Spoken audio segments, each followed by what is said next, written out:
So if they're not going to do it, we'll do it for them. But you can stay. You can not help, but don't impede us, and do not knowingly harbor and conceal an illegal alien from ICE, because that is a felony. And we got one hell of an attorney general coming in, Pam Bondi. I think she'll read that statute the same way I do it. I'm not a lawyer, but I can read. And we're going to have consequences for people who violate the law and try to prevent us from doing our job. Tom Homan went back on Fox News to continue his tough guy czar role, to let supporters know his barely thought out mass deportation plan still has one main element in place: anger and aggression, even as some city and state officials push back. This comes after the mayor, who's my next guest, talked about resisting federal forces trying to carry out mass deportations, saying, quote, more than us having the Denver Police Department stationed at the county line to keep them out, you would have 50,000 Denverites there. It's like the Tiananmen Square moment with the rose and the gun. It seems like this kind of response is not only what Homan expected from some officials, but probably wanted. Because again, his main motivation is his desire to fight. Look, me and the Denver mayor, we agree on one thing. He's willing to go to jail. I'm willing to put him in jail. Because there's a statute, it's Title 8 United States Code 1324 III, and what it says is, it's a felony if you knowingly harbor and conceal an illegal alien from immigration authorities. It's also a felony to impede a federal law enforcement officer. So if we don't want to help, that's fine. He can get the hell out of the way. But we're going to go do the job. President Trump has a mandate for American people.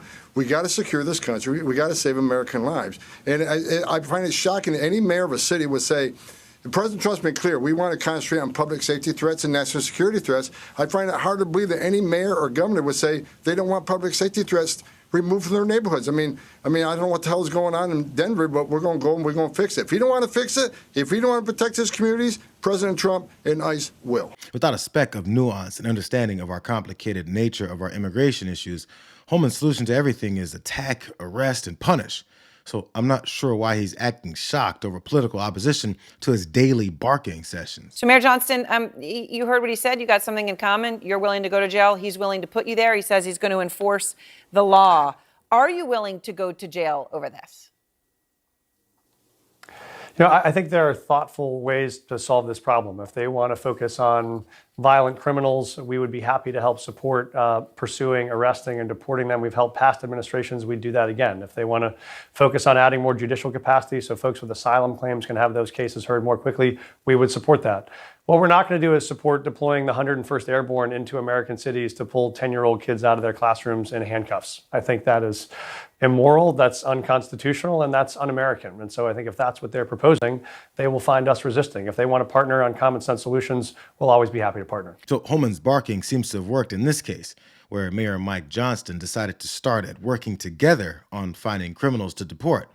It's a policy that doesn't appear to be new, considering both the Obama and Biden administrations deported more and as many folks as Trump's first administration did. But MAGA can't create a sense of us versus them without ignoring those inconvenient facts.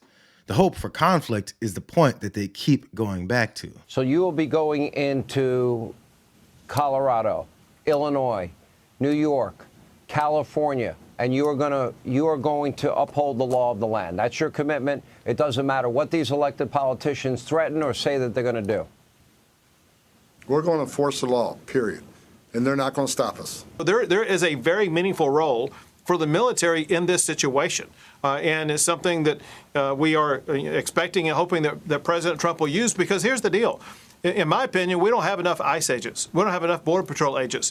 We need as much manpower as we can get right now, because it's all hands on deck for us to be able to deny illegal entry and to deport all those who are here illegally. It's a full-time job, and we need all the people we can get to do that job. They want the military to start sweeping through communities with an energy of deporting all the illegals without much concern for the consequences that could come with it. No lie, Sean Hannity started his segment with Tom Homan asking about what he'd do with the mayor of Denver, and then he ended it by asking him again to promote more partisan violence, to normalize arresting and jailing political opponents, because that's what got MAGA jazzed up for it in the first place. What do you say, Tom Homan, to any elected official that is pledging to aid, abet, and assist illegal immigrants and prevent you and your team from doing the job you've been hired to do?